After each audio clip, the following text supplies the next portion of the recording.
meletakkan akhirat dalam hati kita, dunia di tangan kita, maka dunia ini akan tunduk penuh hina mendatangi kita.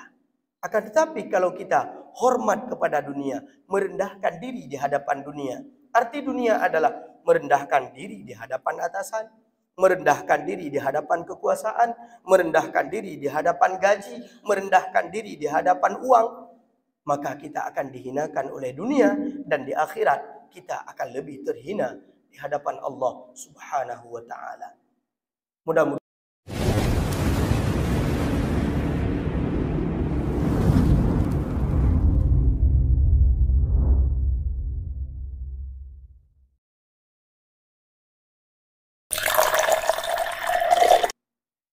Assalamualaikum warahmatullahi wabarakatuh. Alhamdulillah. Allahumma salli ala Sayyidina Muhammad ibn Abdullah wa ala alihi wa ashabihi wa dhurriyyatihi wa mawalah. Subhanaka la ilma lana illa ma 'allamtana innaka antal alimul hakim. Rabbi shrah li sadri wa yassir li amri wahlul 'uqdatam min lisani yafqahu qawli wa ba'd. Hadirin sidang jamaah salat subuh yang dimuliakan oleh Allah Subhanahu wa taala. Abu Imam Syi yang luntuan pemulia, gore-gore uluntuan. Mudah-mudahan kita nyomandung wujud ke asal syurga Allah Subhanahu wa taala. Diriwayatkan dari Thauban radhiyallahu an bahwasanya beliau mengatakan, qala Rasulullah sallallahu alaihi wasallam, yushiku al-umamu an tada'a alaikum kama tada'a al-akalatu ala qas'atiha. Faqala qailun, wa min qillatin nahnu yawma idhin. Qala bal antum yawma idhin kathir. Walakinnakum ghutha'un ka ghutha'is sayl. Waliyanzi'anna Allaha min suduri aduwikum al-mahabata minkum. وَلْيَقْذِفَنَّ اللَّهُ فِي قُلُوبِكُمُ الْوَهْنَ. فَقَالَ قَائِلٌ يَا رَسُولَ اللَّهِ وَمَا الْوَهْنُ؟ قَالَ حُبُّ الدُّنْيَا وَكَرَاهِيَةُ الْمَوْتِ.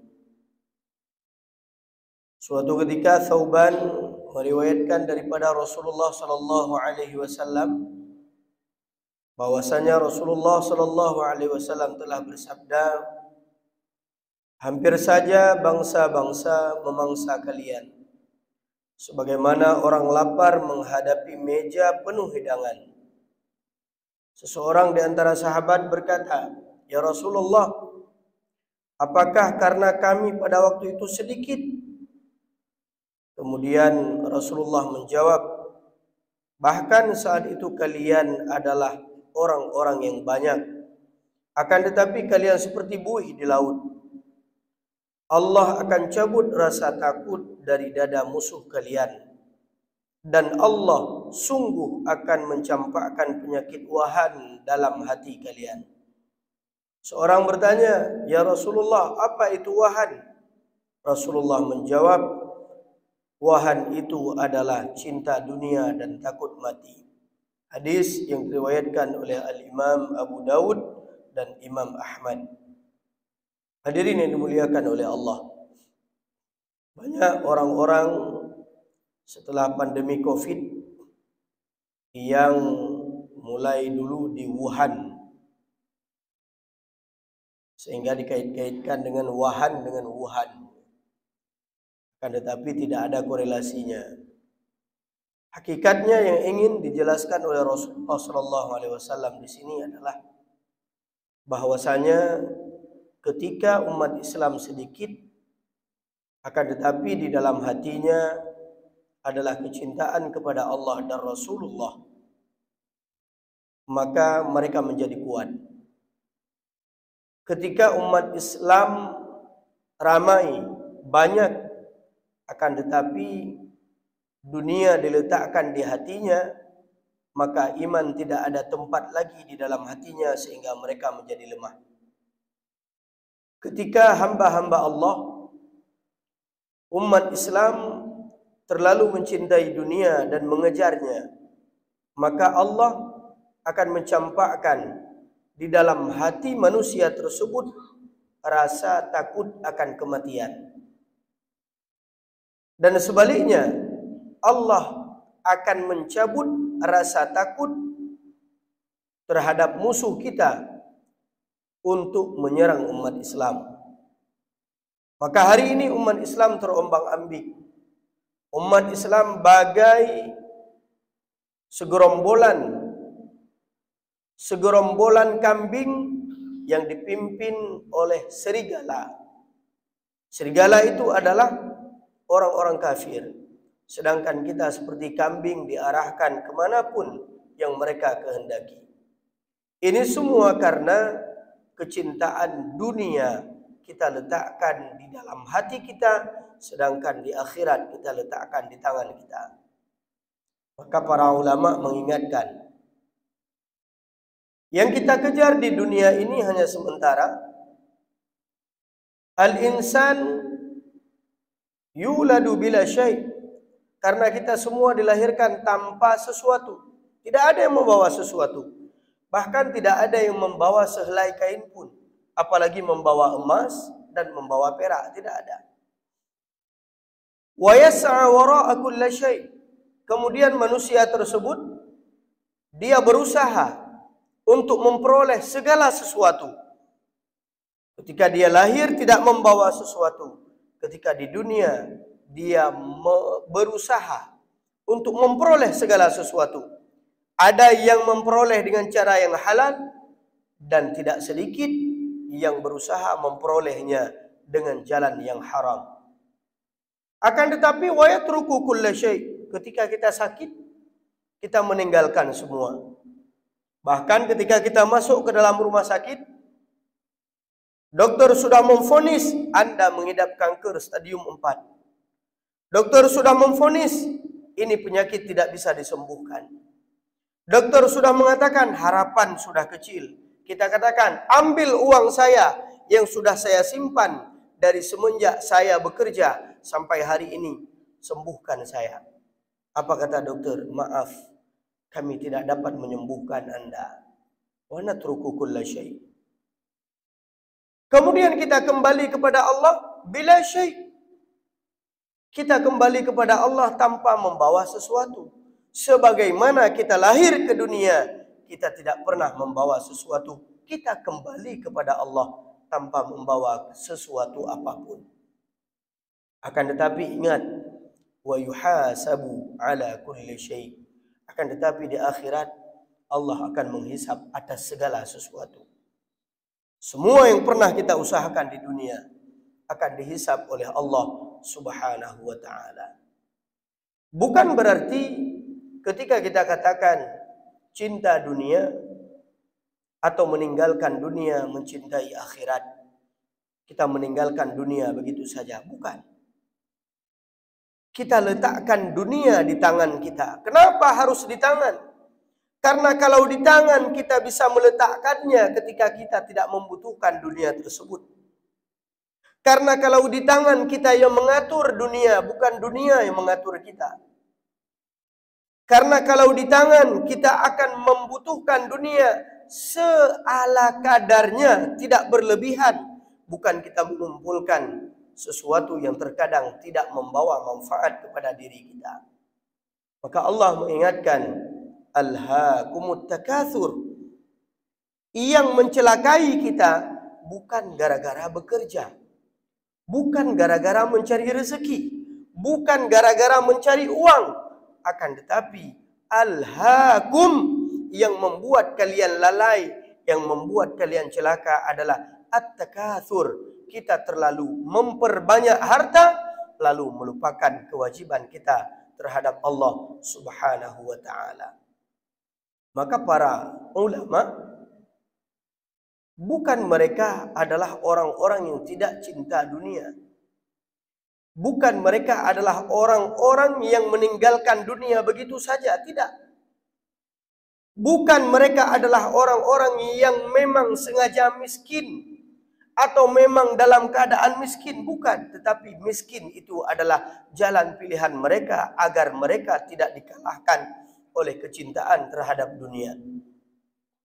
Ada satu kisah dari Imam Ibnu Hajar Al-Haytami. Ibnu Hajar dalam fiqih mazhab Syafi'i itu ada dua. Ada Ibnu Hajar Al-Haytami yang lahir tahun 900 Hijriah. Ada Ibnu Hajar Al-Asqalani yang lahir pada tahun 700 Hijriah. Ibnu Hajar Al-Haytami, beliau hidup bersamaan dengan Al-Imam Ar-Ramli. Kedua-duanya adalah faqih di dalam mazhab Syafi'i. Banyak karangan-karangan beliau berdua di dalam fikih mazhab Syafi'i. Salah satunya adalah Syarhul Minhaj. Istrinya Imam Ibnu Hajar Al-Haytami, karena dalam keadaan miskin selama 4 tahun bahkan, Ibnu Hajar Al-Haytami ini sempat tidak pernah makan daging selama 4 tahun. Bayangkan. Pedon hana kepajohsi yang kedung gasin. Dan miskin itu adalah pilihan beliau. Apa yang sudah ditentukan oleh Allah kepadanya, beliau ridha. Beliau hanya berusaha untuk dapat makan sehari-hari. Itu saja. Hingga suatu ketika, hanya mungkin juga pelajaran ke uri-uri nang gedanya irmo. Suatu ketika, istrinya Imam Ibnu Hajar Al-Haytami sangat menginginkan untuk mandi di pemandian air panas, air hangat. Jadi kalau di Arab itu, ya, mandi itu sekedar mandi saja di rumah. Sedangkan mandi yang benar-benar itu ada, ya, disewakan tempatnya untuk perempuan, yang laki-laki, sehingga disebut hammam. Hammam itu adalah tempat mandi. Di Maroko seperti itu, di Mesir seperti itu, di Turki seperti itu.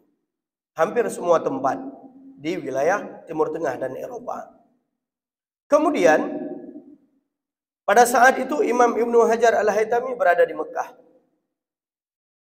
Kemudian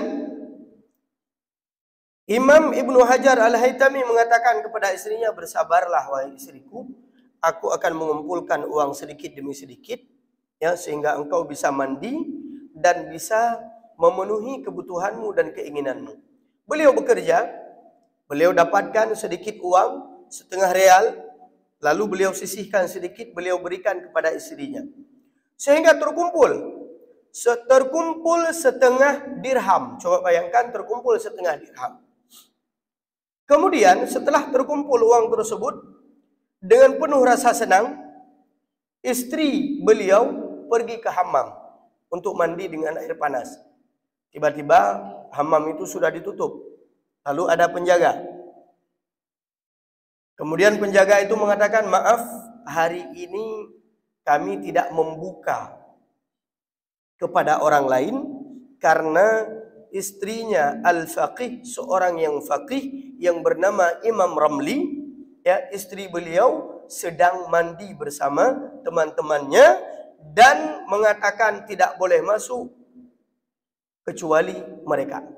Sehingga mereka memberikan sebagaimana pendapatan kami yang paling banyak harian. Jadi pada kamu merompak 25 dirham, maka 25 dirham enggak nyambai. Jadi orang lain hanya damang. Sehingga dongkol, istrinya ini dongkol, bengeh ke. Akibah na bengeh. Kampepet, tirago kampepet, haurina umpiata. Rok urumo. Dia melemparkan uangnya di hadapan Imam Ibnu Hajar Al-Haytami. Kalian, cuma laku yang sabar. Kan lagi gedanya orang. Tambah gelawa peng, getik peng itu. Tidak berguna. Hari ini seorang alim hanya Imam Ramli, tidak ada yang lain. Tidak ada orang yang berilmu di sini kecuali Imam Ramli. Kenapa? Pakan gedanya lebar. Sehingga istrinya menceritakan, bagaimana tidak? Aku sudah bersabar berbulan-bulan untuk mandi di tempat pemandian air panas. tiba-tiba begitu aku sampai ke sana, aku dilarang untuk masuk karena istrinya Imam Ramli sudah berada di dalam dan dia tidak membolehkan orang lain untuk masuk ke dalamnya. Tidak berguna hartamu ini. Aku sudah cukup hidup miskin bersamamu. Aku sudah cukup bersabar bersamamu. Lalu dengan penuh santai, Imam Ibnu Hajar Al-Haytami mengatakan, apakah engkau ingin dunia? Saya meninggalkan dunia adalah karena pilihan saya.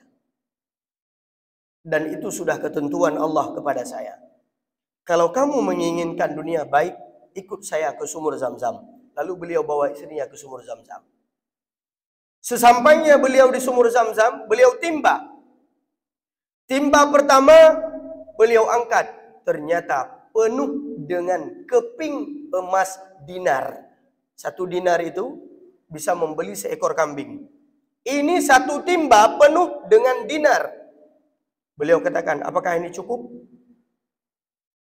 Menyana jecit la ilah haurina jut beruah betimbalau ucrong lam-lamon. Kemudian beliau angkat timba kedua penuh dengan dinar. Apakah ini cukup? Beliau tanyakan. Kemudian istrinya mengatakan, hai menyana tabotu jecit beruah gecrong lam. Ketika beliau menimba yang ketiga penuh dengan dinar di dalam timba tersebut, kemudian beliau mengatakan, apakah ini cukup? Sang nyokatib, hai leboh di mapuan zib. Kemudian beliau mengatakan, aku sebenarnya bukan tidak ingin menikmati dunia, akan tetapi aku tidak ingin diriku dan dirimu lalai akan kelalaian-kelalaian dunia. Sehingga aku memilih bagaimana Allah menentukan nasibku. Aku memilih dalam keadaan miskin. Itu lebih baik bagiku daripada aku memilih dalam keadaan serba mengikuti kebutuhan dunia. Sekarang kembalikan emas tersebut ke dalam sumur dan kita kembali ke rumah kita dan hidup sebagaimana biasanya. Kata istri beliau, nyosang berat bacut pada kebah. Mono menteng. Tak kebah sini menteng. Lamon yang lain dah puau. Imam Ibnu Hajar mengatakan, tidak. Kembalikan semuanya ke dalam sumur atau engkau mengambil talakmu. Atau drone long ceriurnya. Coba lihat ulama mengajarkan istrinya. Bekele rumah na negosiasi isi dah urena na negosiasi. Kemudian tak kebah taboh tima, tak kembalikan taboh tima, 2 boh dah puau. Tidak, kembalikan semuanya atau engkau mengambil talakmu hari ini. Bojit syid, tak kebah taboh, tak kembalikan 2 kiban. Tidak, kalau engkau tidak mengembalikan seluruh emas tersebut, maka engkau ambil talakmu. Kemudian istrinya juga ya dialog, artinya diskusi, kemudian negosiasi. Kalau begitu kita ambil 1 keping saja. 1 keping dinar itu harganya seekor kambing. 1 keping saja. Lalu kita nikmati. Saya sudah ingin menikmati dunia walaupun hanya sedikit. Yang lain kita kembalikan ke sumur. Beliau mengatakan, kembalikan itu semua ataupun engkau ambil talakmu dan engkau kembali kepada orang tuamu. Kemudian sang istri ini mengatakan, baiklah, kembalikan semuanya ke dalam sumur. Engkau pada hari ini telah menunjukkan karamahmu kepadaku. Telah menunjukkan bagaimana Allah bukan menjadikanmu orang-orang yang cinta akan dunia, akan tetapi engkau adalah orang-orang yang meninggalkan dunia lalu mengejar akhirat. Engkau telah membuat aku bersabar selama 4 tahun. Bagaimana aku tidak bersabar hanya karena 1 hari. Kembalikan itu semua dan aku rela hidup miskin bersamamu. Kembalilah. Imam Ibnu Hajar bersama dengan istrinya dan mereka hidup dengan penuh kebahagiaan. Hadirin yang dimuliakan oleh Allah. Nyo rumah Imam Ibnu Hajar. Mam nyo rumah gedanyo dan nyo yuwo hartanya ibu geroy. Hadirin yang dimuliakan oleh Allah Subhanahu wa taala. Apa yang dapat kita ambil pelajaran daripada kisah Imam Ibnu Hajar dengan istrinya?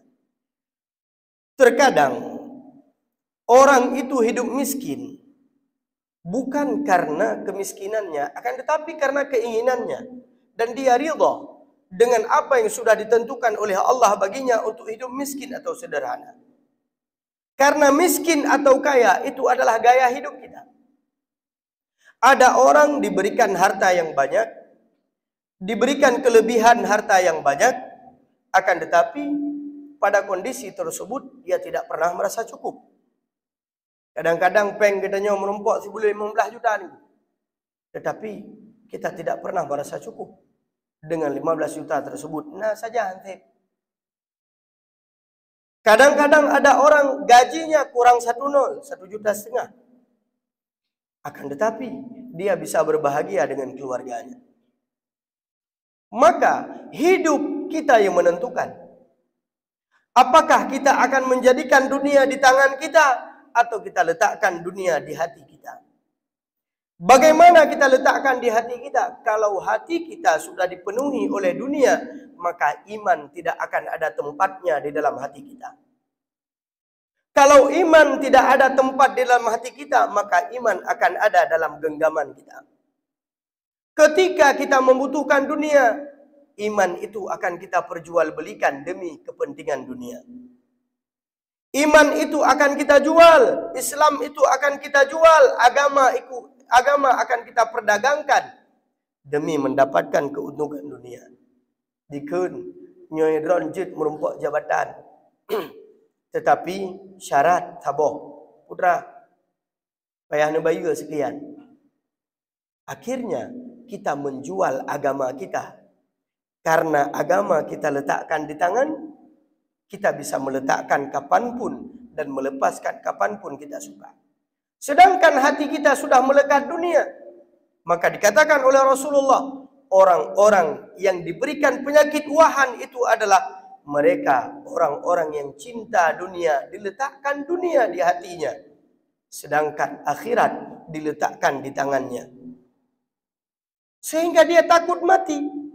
Bahkan dia takut mati karena dia takut tidak sempat menikmati hartanya di dunia. Nyo menyelung mati kiban dengan rumah lo, menyelung mati kiban dengan motor lo, menyelung mati kiban dengan lampu lo, menyelung mati kiban dengan harta lo. Maka ketahuilah, ternyata orang-orang yang lemah imannya karena imannya itu tidak masuk ke dalam hatinya. Pada saat perang Hunain itu terjadi tidak lama, sekitar 3 bulan setelah Fathu Mekah. Dan ghanimah yang kedua terbesar yang pernah diraih oleh umat Islam itu adalah dalam perang Hunain. Perang pertama yang meraih ghanimah, harta rampasan perang yang sangat banyak, itu adalah perang Khandaq. Perang Hunain ini terjadi di Hunain, yaitu dekat antara Mekah dengan Taif. Setelah pembebasan kota Mekah, Rasulullah lalu ingin membebaskan Hunain dan sampai ke Taif. Pada saat itu terjadi peperangan yang sengit.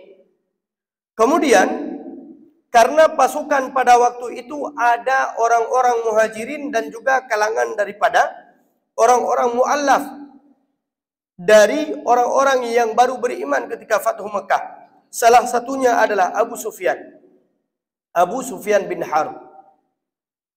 Ditambah dengan golongan Ansar yang ikut berperang bersama dengan Rasulullah. Ketika menang, Rasulullah tidak biasa. Beliau tidak langsung membagikan harta rampasan perang kepada orang-orang yang ikut berperang. Tetapi beliau kumpulkan itu di sebuah lembah yang bernama Ja'ranah. Tujuan Rasulullah agar orang-orang yang lari kalah dalam peperangan, mereka kembali ke tempat peperangan tersebut dan mereka menyerahkan diri, lalu mereka mengambil harta mereka kembali.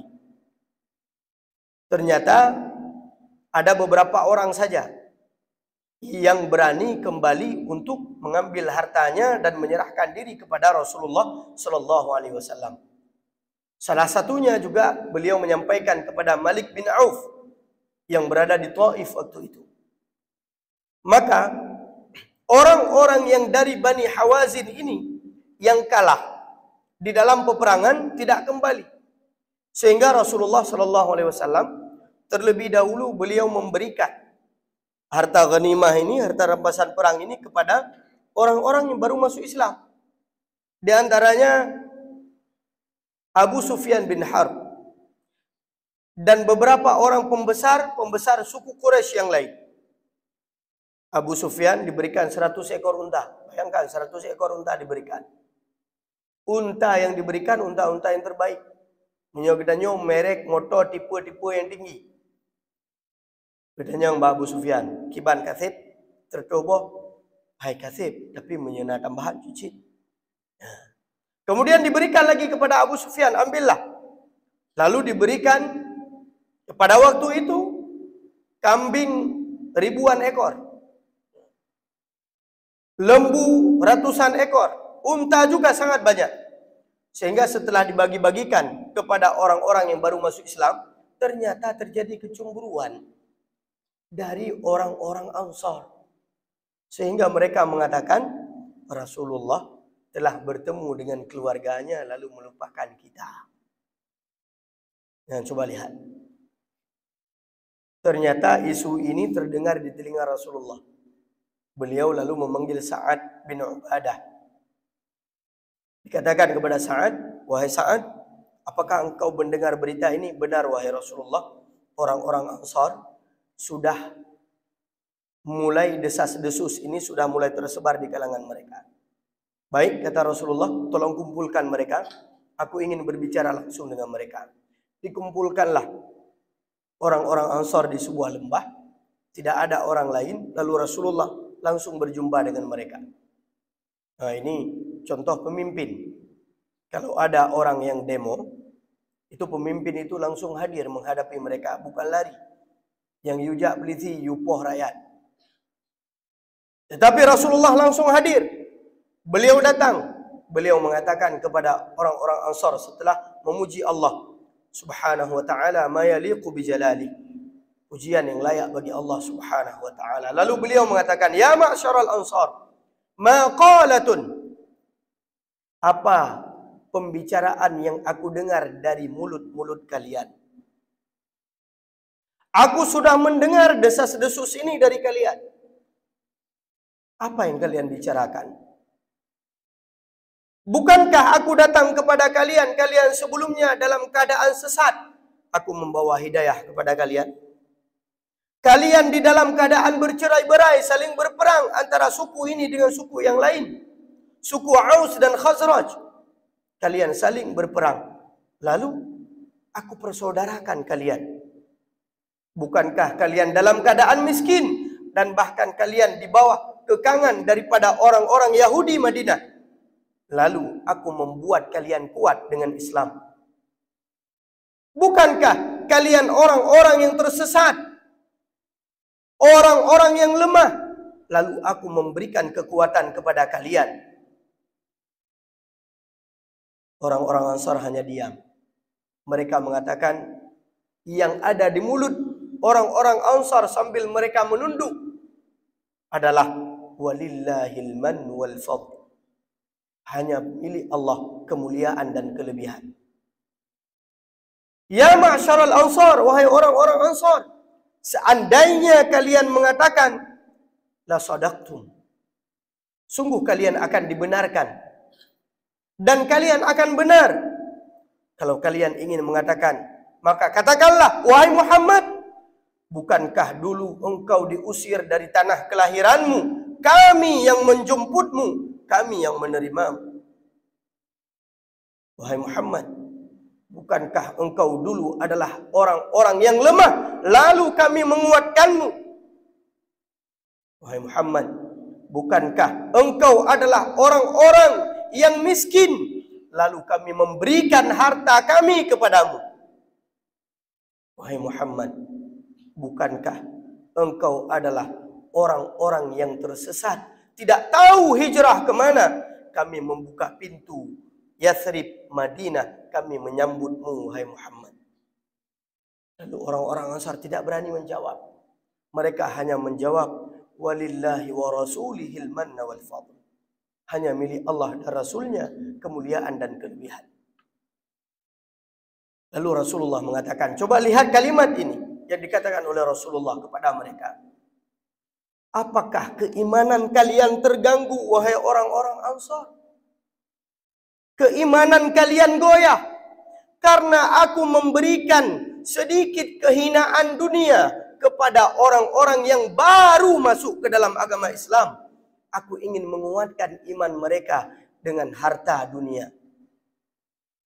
Mereka orang-orang yang belum kuat imannya. Mereka orang-orang yang baru menerima agama Islam. Sehingga aku menguatkan keimanan mereka dengan harta. Kalau dulu mereka mempertahankan agama nenek moyangnya karena kecintaan mereka dengan harta, agar mereka tidak kembali kepada agama tersebut, aku kuatkan keimanan mereka dengan harta. Apakah kalian tidak rela kalau orang-orang Mekah pulang ke Mekah bersama dengan keluarga mereka, mereka membawa sampah-sampah dunia yang tidak bernilai di mata Allah. Sedangkan kalian, wahai orang Ansar, kalian pulang ke Madinah, kalian membawa Muhammad sallallahu alaihi wasallam bersama kalian. Laulal hijrah lakuntum ru'an minal ansar. Seandainya bukan karena hijrah, aku sudah menjadi golongan daripada orang-orang Ansar. Lau salakal ansaru syi'bah. Seandainya orang-orang Ansar menempuh satu lembah di dalam peperangan, di dalam melakukan perjalanan, wasalakal akharuna syi'bah, dan orang-orang yang lain menempuh jalur yang lain, sungguh aku akan mengikuti lembah yang ditempuh oleh orang-orang Ansar. Mulailah orang Ansar menangis. Mulailah orang Ansar menitikkan air mata hingga membasahi jenggot mereka. Kemudian Rasulullah mendoakan mereka. Allahumma arhamil ansar wa abna al ansar. Ya Allah, rahmatilah orang-orang Ansar dan keturunan-keturunan daripada orang-orang Ansar. Coba lihat. Orang-orang Ansar sudah dikenal oleh Rasulullah. Keimanan mereka sudah kuat. Rasulullah tidak perlu berperang dengan orang-orang penduduk Madinah untuk menyebarkan Islam ke dada mereka. Bahkan mereka terlebih dahulu sudah menerima Islam sebelum Rasulullah hijrah ke Madinah. Di antara orang yang membawa Islam ke Madinah, sahabat Mus'ab bin Umair adalah seorang pemuda dan dia diterima di kota Madinah.